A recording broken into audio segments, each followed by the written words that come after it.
মায়াতে মুজিয়া মন্ত বিকাইলি জীব কৃষ্ণ বল মন্তই হরি বল মন কৃষ্ণ বল মন্তই হরি বল মন মায়াতে মজিয়া মন্তই বিকাইলি জীব কৃষ্ণ বল মন্তই হরি বল মন কৃষ্ণ বল মন্তই হরি বল মন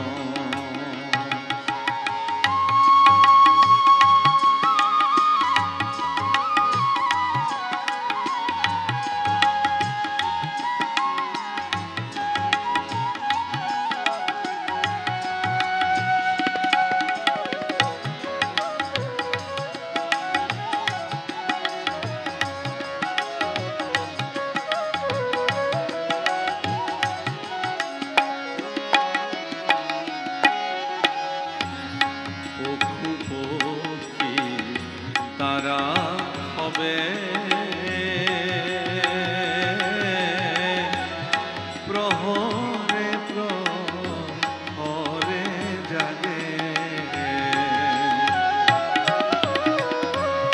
পশু পক্ষী তারা হবে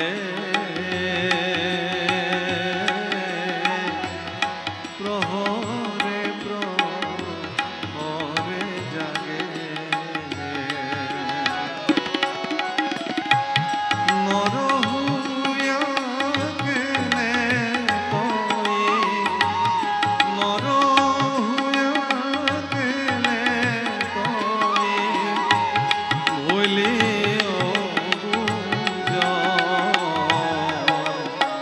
কৃষ্ণ মন্তই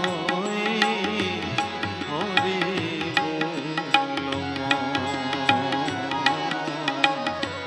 কৃষ্ণ বল মন্তই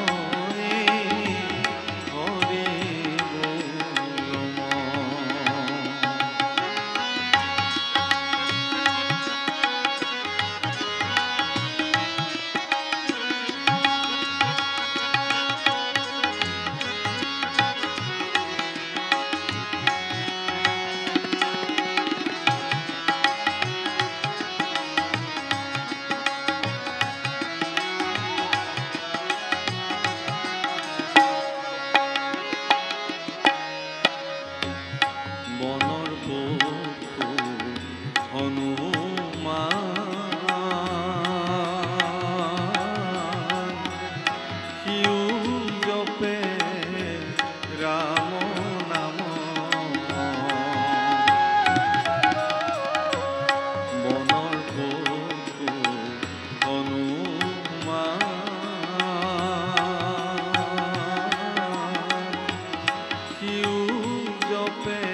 সমাজৰ দ্বাৰা আয়োজিত এই মহাপালনামৰ পবিত্ৰ ক্ষণত আমাৰ দৰে মূৰমতীক আপোনালোকে কৃষ্ণ কথা ক'বলৈ বুলান দি আনিলে, তাৰ কাৰণে আপোনালোকৰ ওচৰত কৃতজ্ঞ হৈ ৰ'লোঁ।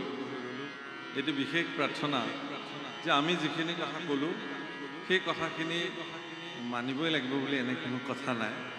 যিখিনি আপোনালোকৰ প্ৰয়োজন বুলি ভাবে ধৰিব আৰু অপ্ৰয়োজনীয়খিনি ইয়াতেই এৰি থৈ যাব। এইটো প্ৰাৰ্থনা। হ'ব পৰা দুখ ত্ৰুটি আপোনালোকে মাৰ্জনা কৰিব, নিজৰ দাস বুলি আপোনালোকৰ চৰণত ঠাই দিব।